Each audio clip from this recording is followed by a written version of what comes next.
es una de las escritoras costarricenses más reconocidas. Sus obras han aparecido en varias antologías dentro y fuera de Costa Rica. Colabora con periódicos y revistas, como ensayista y articulista. Asimismo, es guionista de televisión y directora de talleres narrativos. Premio Juan Rulfo de novela en 1989 y Premio Universidad de Costa Rica de Poesía en 1992. Merecedora del Premio Aportes a la Creatividad y la Excelencia en 2006, dado por la empresa privada en Costa Rica al mejor proyecto en el campo del arte. Ha publicado, entre otros, La Edad del Deseo en 1996, de tema general Te Olvido en 2004, Retrato de una mujer en terraza en 1995, Noches de bodas en 1994, La señorita Florencia en el 2003, Los deseos del mundo en el 2006, La ruta de las esferas en el 2007, Hotel Alegría en 2011, Ver Barcelona en 2012 y Zona Azul en 2018. Y este que es de 2019. Bienvenida, Lorelia. Un aplauso.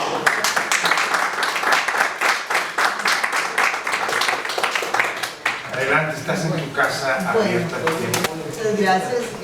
Espero que mi contribución a este conversatorio sea de provecho para ustedes. Yo sé que están ya un poco cansados, pero bueno, tal vez el cambio del tema, ¿verdad?, reavive un poquito las energías. Mis temas de estudio son la estética. Yo doy clases de filosofía en la Universidad Nacional, aparte de que me dedico a la ficción. Entonces siempre he tenido las dos partes, la teórica y la práctica. En la universidad yo empecé a estudiar pintura, y estudiando pintura me llamaba mucho la atención de que mis compañeros, cuando uno les preguntaba, qué bien, ¿y cómo llegaste a ese diseño?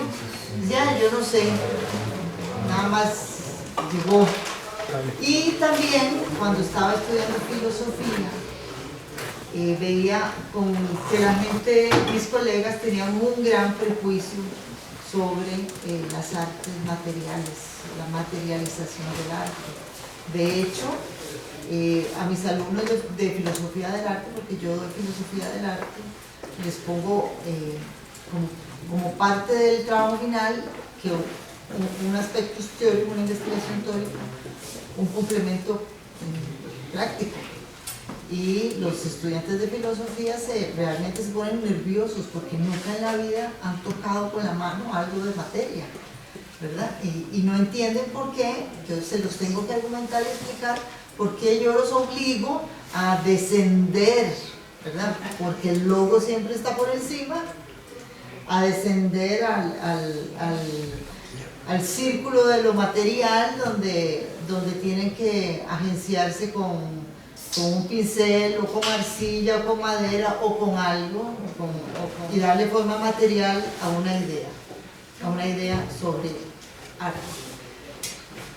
Viendo los dos aspectos que les cuento, es que yo empecé a reflexionar y a decir, aquí hace falta puentes, porque la interdisciplinariedad no es solamente un asunto de palabra, como venga usted que es de este ámbito, venga usted que es de este ámbito, nos sentamos juntos y hacemos un proyecto. No es así de simple. O sea, hay que ponerse en el lugar del otro para crear realmente pensamiento sistémico. Y solamente así, valorando ambas continentes cognitivos, es que realmente, pienso yo, podemos empezar a hablar de conexión y de interactuar entre los enfoques acerca de los fenómenos. Entonces, este libro lo escribí con esa vocación, tratar de darle a la parte, digámoslo así, todos los estudios de las bellas artes, ya casi ni se llaman de las bellas artes, han cambiado los nombres, pero aquí lo digo así, un sustrato teórico para que los mismos incluso estudiantes sepan de dónde es que vienen esas ideas que todos manejamos constantemente, pero que no se sabe de dónde vienen, y también para darle una visión más, digámoslo así, más instrumental a la filosofía. Entonces, esto es Cartografías de la Belleza. ¿Por dónde empiezo? Llamo filosofía de la creación a la filosofía que investiga el tema de la creatividad humana desde sus orígenes y de cómo la creación es vista como una mímesis o emulación de lo que el Dios o los dioses hicieron en nuestra, digamos, concepción de que es el que crea. Entonces, ¿qué es lo que hace el artista? ¿Qué es lo que hace el artífice? Lo mismo que la idea de esta divinidad. Y esta metáfora, que es tan universal, tiene que ver con la idea de que, como dice Aristóteles, el arte viene a ser lo único que es del no ser al ser. O sea, antes no existía nada y de pronto existió un producto artístico, algo hecho, ¿verdad? Original, hecho. Todo esto es en los orígenes de la filosofía del arte, porque ahora la tierra es movediza en cuanto a conceptos, ¿verdad? Estamos en una posmodernidad que se llama pensamiento fluido, donde todo esto va cambiando. Entonces, los hacedores, ¿quiénes son? Son los que hacen del no ser al ser, los únicos que no copian. Aunque la paradoja es que la palabra artista es la copia del Dios, ¿verdad? De lo que hace el Dios o los dioses, ¿verdad? Porque en sus orígenes también, y emparentando con esta idea, tiene que ver con el rapto. ¿Y cuál es este rapto?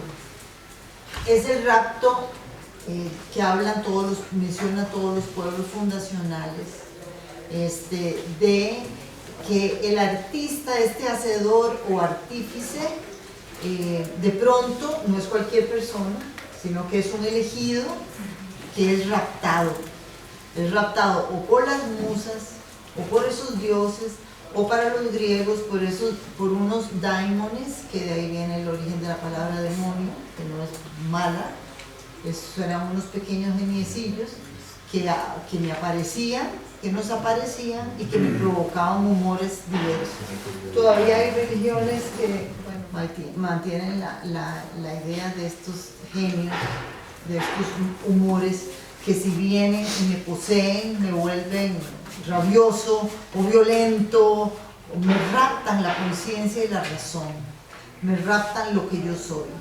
Entonces, la idea de rapto es la idea de que ese ser escogido, sea porque tiene un gran talento musical, canta, baila, escribe poesía, porque la poesía es la primera y la original de todas las artes, ¿verdad? Me imagino que ustedes lo saben.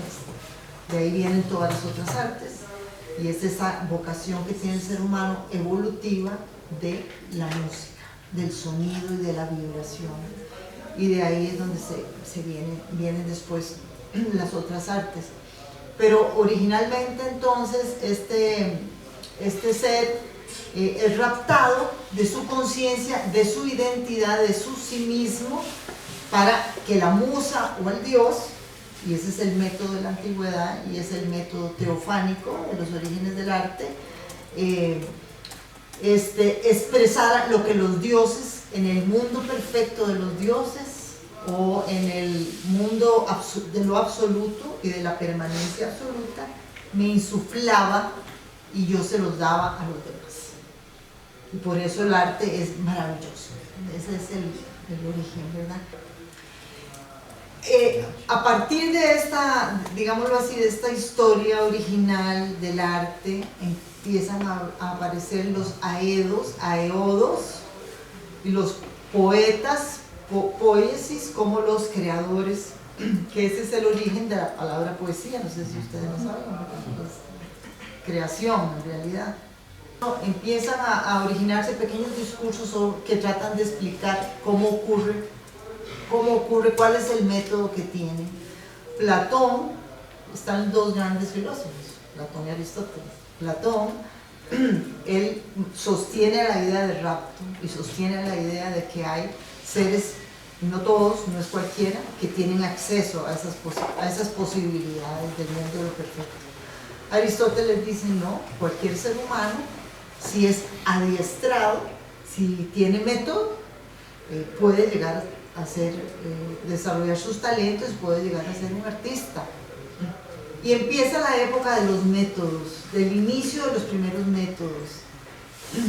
Y uno de los precursores de estos métodos, Aristóteles plantea la poética, y es el siglo IV a.C., pero un poco antes ya está este señor Simónides de Zeus y su teoría de los lochis o locus, de ahí viene la palabra locación, y creo que ustedes usan como arquitectos mucho esa palabra, ¿verdad?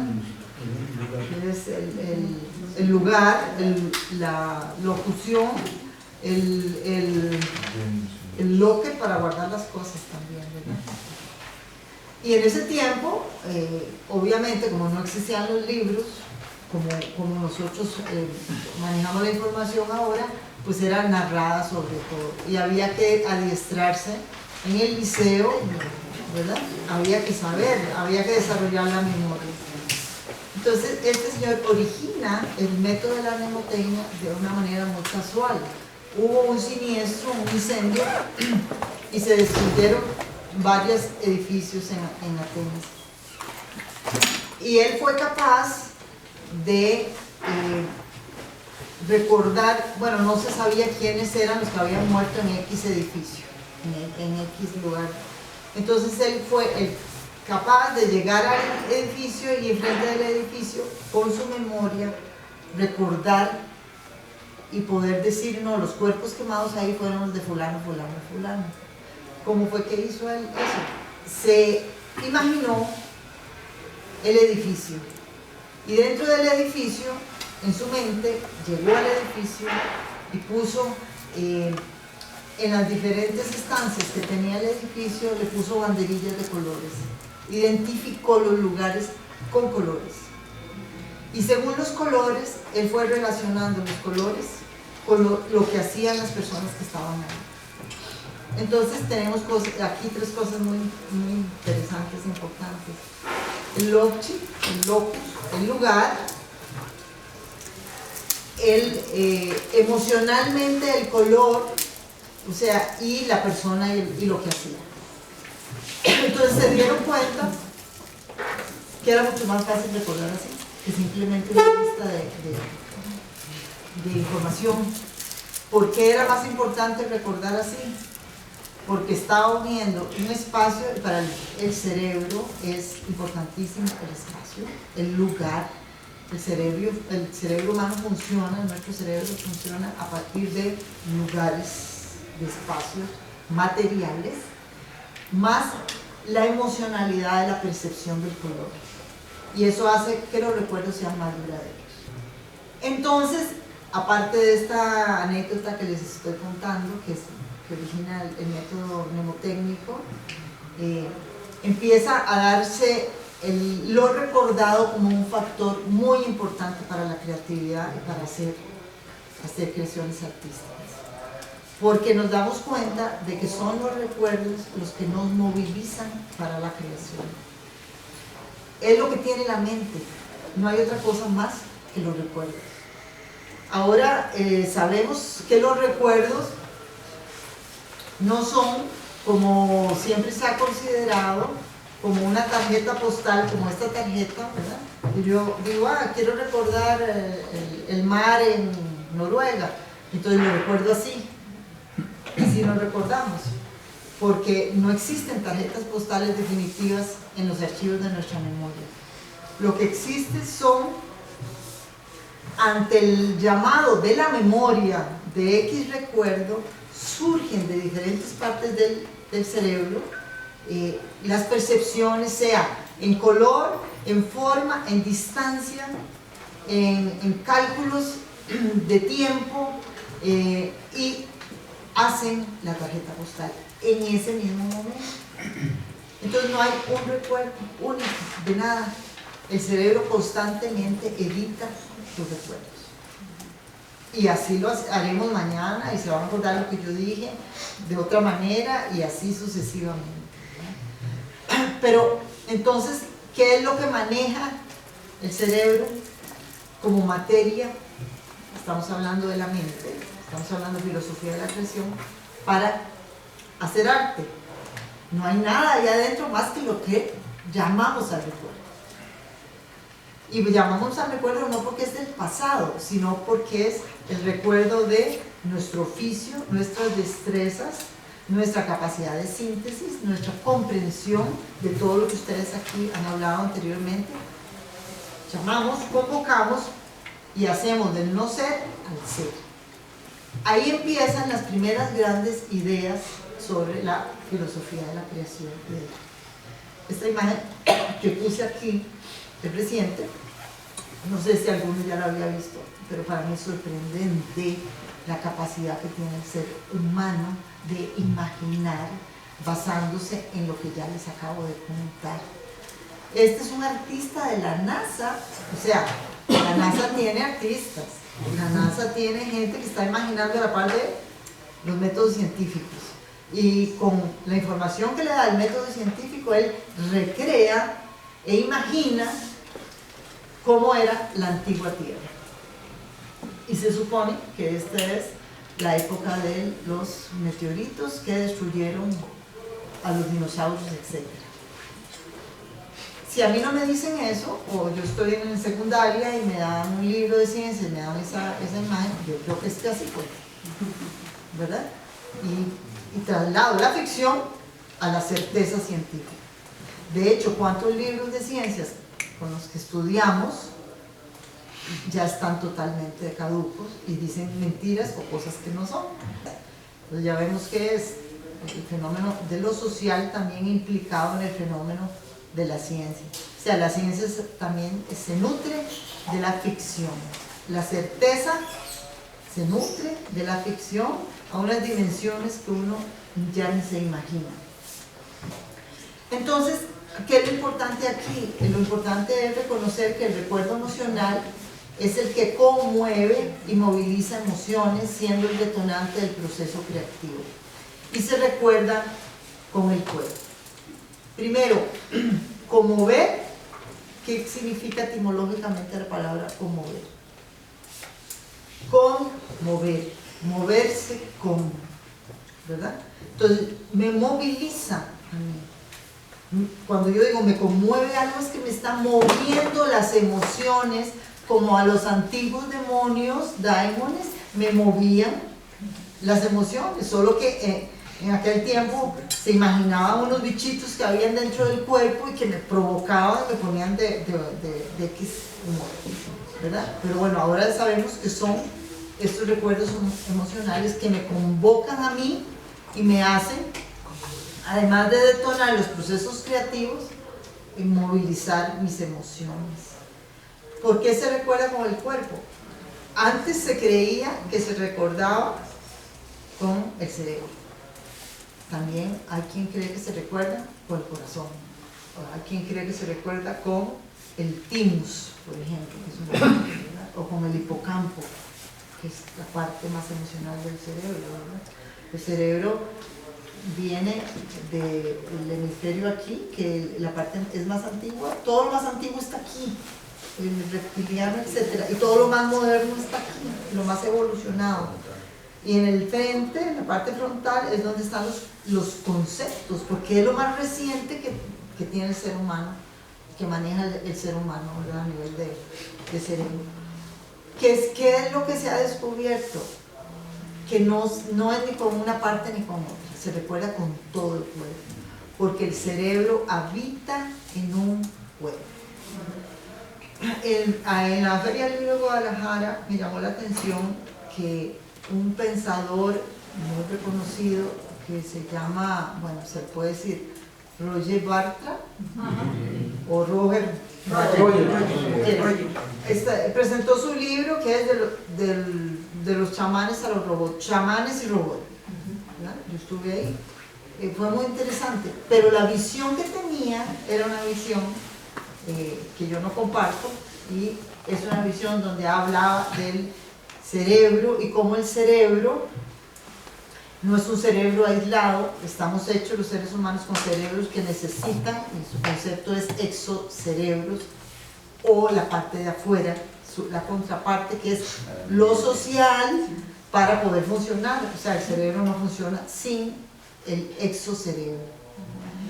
Y está muy bien, pero nunca ni se llamó la atención ni se detuvieron a hacer reflexiones sobre que el cerebro habita en un cuerpo. Entonces no se trata de un cerebro y un exocerebro fuera, no, se trata de la materia que somos, lo material que somos. Y el exocerebro no es que se relacione con el cerebro casi que por telepatía, no, se relaciona con la raigambre perceptual sensorial que tenemos, todo el sistema neurálgico, que es por donde pasa la electricidad, las hormonas, el frío, el calor, los olores, los 5 sentidos. Todo eso es lo que hace, ese tráfico es lo que hace que nosotros percibamos y por lo tanto tengamos recuerdos, memoria, ideas sobre las cosas, etc. ¿Verdad?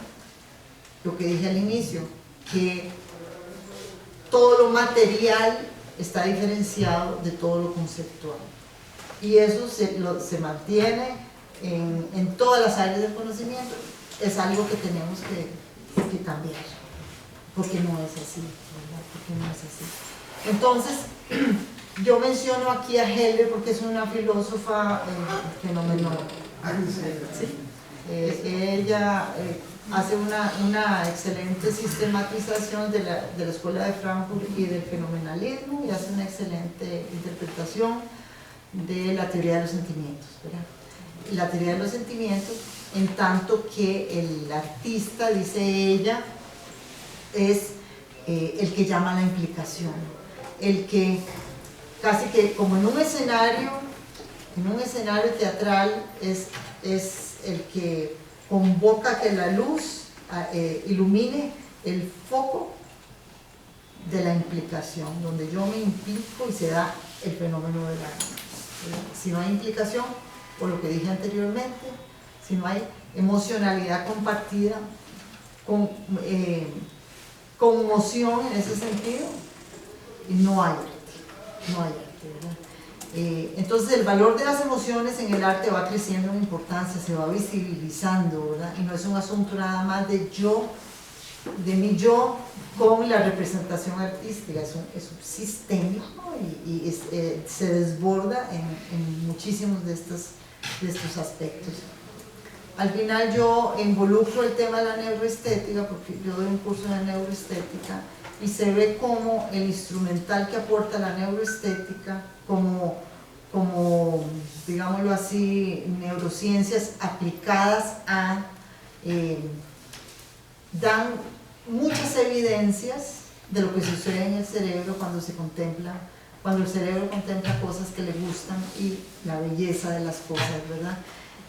Y obviamente cuando hay una emocionalidad, sea para gustar o para disgustar, el cerebro hace y lo fija muchísimo más tiempo que un recuerdo que no la tiene.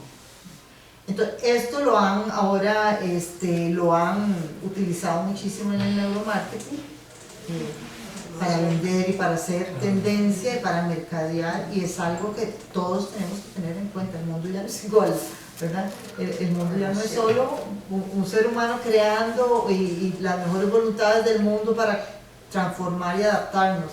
Ahora hay una presión enorme y fantasma, porque no pone la cara, digámoslo así, para manipular y cambiar el chip de los cerebros humanos, ¿verdad? Porque las tendencias generan otras tendencias y al final ¿a dónde queda la libertad creativa del ser humano? Eso es otro tema. Bueno, pero sea para recordar con el deseo de ser fiel al recuerdo, como reacción al recuerdo de la guerra a una puesta de sol en familia, siempre editamos los recuerdos. Y eso es muy importante, porque incluso la idea de pasado es una idea que irá girando, irá moviéndose, ¿verdad? Pero entonces ya cada vez el recuerdo es visto como algo que se manipula para que cambie. Entonces el pasado es un país cada vez más pequeño del cerebro humano, porque detenemos menos tiempo en los recuerdos, porque pasan constantemente las informaciones de las cosas. Entonces, a nivel cognitivo estamos con estudiantes y con generaciones que ya no tienen la misma capacidad de recuerdos, porque como el cerebro es plástico, si no se usa, ¿verdad?, no existe. Así es, de terrible.